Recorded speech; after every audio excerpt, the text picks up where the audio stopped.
రనా రనా run రేనా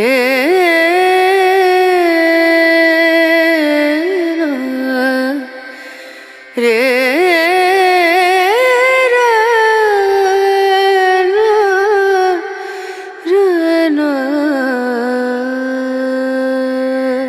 ఇక్కడున్న అమ్మవారి పేరు వచ్చేసి కాటేరమ్మ తల్లి. మనకు ఈ దేవాలయం వచ్చేసి బెంగళూరు దగ్గరలో ఉన్న హొస్కోటలో ఉంటుంది. హొస్కోట నుంచి 8 కిలోమీటర్ల దూరంలో ఉంటుంది మనకి ఈ దేవాలయం. 24 అవర్స్ బస్సులు ఆటోలు వస్తూనే ఉంటాయి. ఈ గుడిలో చాలా ప్రత్యేకతలు ఉన్నాయి. ప్రతి దాన్ని నీట్ గా మీకు అర్థమయ్యేలా చెప్తాను, లాస్ట్ వరకు వినేయండి. నేనైతే ఫిబ్రవరి 9వ తేదీ అమావాస్య రోజు తెల్లారి 10 గంటలకు వెళ్ళాను. వెళ్ళంగానే కాళ్ళు కడుక్కొని కొద్దిగా ముందరకెళ్తే వినాయక స్వామి విగ్రహం అయితే ఉంటుంది. వినాయక స్వామిని దర్శనం చేసుకుని కొద్దిగా ముందరకెళ్ళాక టెంకాయలు పూలు పండ్లు దారాలు అయితే అమ్ముతుంటారు. నేనైతే కడియము కొనుక్కుందాం అనుకున్నా కానీ సైజ్ అయితే సరిపోలేదు. ఇక్కడ కనిపిస్తున్న చెట్లని జోడి చెట్లు అంటారు. 2 రకాల చెట్లు కలిసి ఉంటాయి. 1 కాదు 2 కాదు 3 కాదు కొన్ని లక్షల ముడుపులు ఉన్నాయి చెట్లు మొత్తానికి. ఆ ముడుపుల మధ్యలోనే ఒక చిన్న అమ్మవారి విగ్రహం కూడా ఉంటుంది. గుడిలోనే మనకు ఆ ముడుపులు అయితే అమ్ముతుంటారు. ప్రతి ఒక్కరు భక్తి శ్రద్ధలతో అమ్మవారిని ముక్కుని ఆ ముడుపునైతే చెట్టుకు కడుతున్నారు. ఈ ముడుపును మనం ప్రతి వారము 9 సార్లు కట్టాలి. మీరు ఫస్ట్ సారి మంగళవారం కట్టారనుకోండి, అలాగా 9 మంగళవారాలు కట్టాలి. ఒక్కొక్క ముడుపు కట్టేటప్పుడు చెట్ల చుట్టూ 108 ప్రదక్షిణలు చేయాలి. ఇలా మీరు కడుతున్న సమయంలోనే 3వ వారం 4వ వారంలోనే మీరు కోరుకున్న కోరిక కొద్దిగా నెరవేరడం స్టార్ట్ అవుతుంది.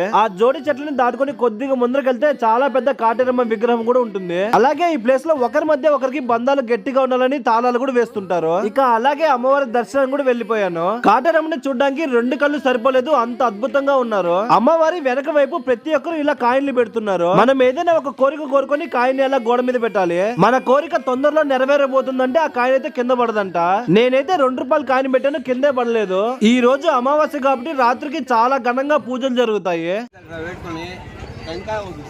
అది కడితే ఖండితంగా మా కష్టాలు పరిహారం అవుతుందనేసి నా నమ్మకం. మరం అనేది ఇక్కడ వచ్చి కాయ కట్టితే 9 వారాలు కాయ కడితే మనం అనుకోని కోరికలంతా అవుతుంది, నెరవేరుతుంది.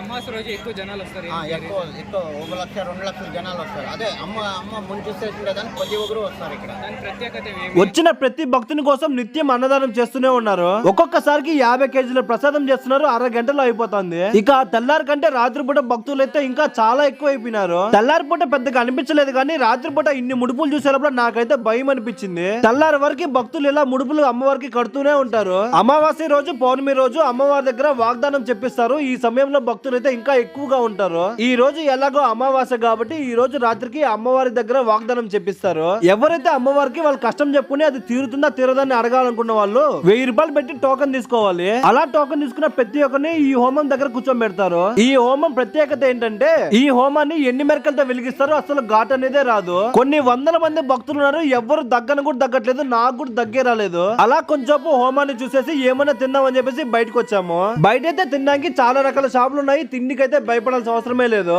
నేనైతే ఒక గోబీ ఫ్రైడ్ రైస్ తీసుకొని తినేసాను. అలాగే పిల్లలు ఆడుకోవడానికి చిన్న ఎగ్జిబిషన్ కూడా ఉంది. ఇక పూజ అయితే అయిపోయింది. అమ్మవారిని గుడి చుట్టూ ఒకసారి ఊరేగిస్తారు.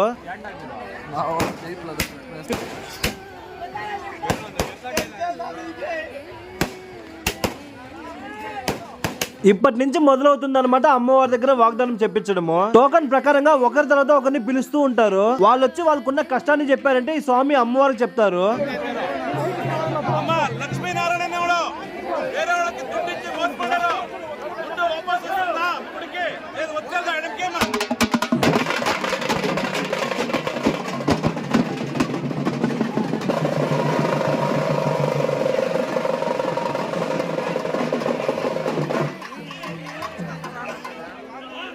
మీ కష్టాన్ని చెప్పిన తర్వాత అమ్మవారు కుడివైపు వెళ్తే మీ కష్టం నెరవేరుతుందంట.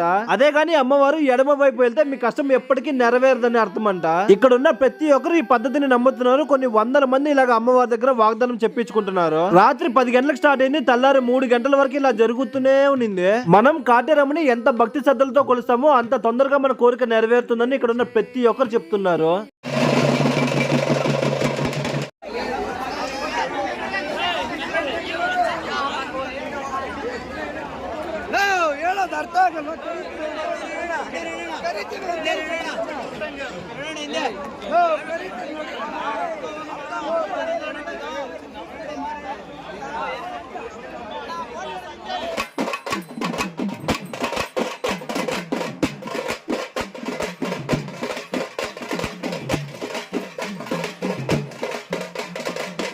ఇక్కడ చుట్టుపక్కల రూములు అనేది ఎక్కడా ఉండవు. ఇక్కడికి రావాలనుకున్న వాళ్ళు సాపలో దుప్పట్లో ఖచ్చితంగా తెచ్చుకోండి. ఈ గుడి పెద్దైన పూజారి గారు కూడా కాటేరమ్మ గురించి కొన్ని విషయాలు చెప్తారు, వినేయండి.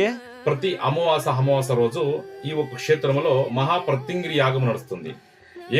ఏమి ఒక ప్రత్యంగిరి యాగం విశేషత అంటే, మనిషికి హాస్పిటల్లో నయం కానిట్లా ఒక సమస్యలు, తొందరలో, దోషాలు ఈ ఒక మహాయాగానికి భాగవహిస్తే మనకి ఆ దోషాలు పరిహారం అవుతుంది.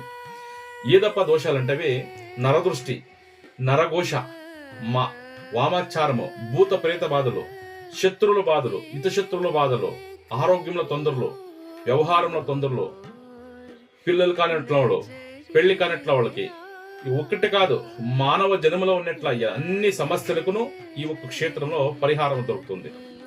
అది నమ్మికమని, ఇంకా ఎవరు ఎంత నమ్మికమని ఇంకా ఒక తల్లి ఒక ఆరాధన చేస్తారో, ఒక కాటేరమ్మ ఒక ఆరాధన చేస్తారో, వాళ్ళకున్నట్ల సమస్యలు అతి శీఘ్రములో అతి తొందరగా 9 వారాలు ముగిసే లోపల వాళ్ళ సమస్యలకి పరిహారాలు దొరుకుతాయి. అదే రీతి ఇక్కడ ఇడీ విశ్వమే మన దేశంని తిరిగి చూసేట్లా ఒక అద్భుతమైనట్ల ఒక కామగారి ఇక్కడ నడుస్తా ఉంది. ఏదప్ప కామగారి అంటే, మహాప్రత్యంగిరి దేవి 252 అడుగుల విగ్రహ కామగారి నడుస్తా ఉంది. ఈ ఒక విగ్రహ కామగారి ఇంకా 2 ఏళ్లకు పూర్తి అవుతుంది. ఇడీ విశ్వమే మన భారతంని తిరిగి చూడాలి. ఒకే ఒకసారి క్షేత్రం దర్శించండి. ఏదే కానీ ఎవరో వీడియో చేస్తారో చూస్తామనే దాంట్లో కాదు. ఒక్కసారి ఆ క్షేత్రంలో ఏ శక్తి ఉంది, ఆ భూమిలోకి మనం కాలు పెడితే మనకి ఏ సమస్య పరిహారం అవుతుంది, మనకి ఏ నెగిటివ్ దూరం అవుతుంది అనేది మనం తెలుసుకోవాలి. ఫస్ట్ ఫోన్ లో ఏది చెప్పినా కూడా అది వ్యర్థమే. ఒక్కసారి క్షేత్ర దర్శనం చేస్తే మీరు ఆ ఒక శక్తి, ఆ తల్లి ఒక శక్తి మీకు తెలుస్తుంది. ప్రతి ఒక్కరూ సైతము ఆ తల్లి అనుగ్రహంకి భాగవహించండి. మీకుండేట్ల సమస్యలకి ఆ తల్లి అనుగ్రహము ఇంకా అందరూ ఆ సమస్యని దూరం చేసుకోవాలి. నమస్కారం.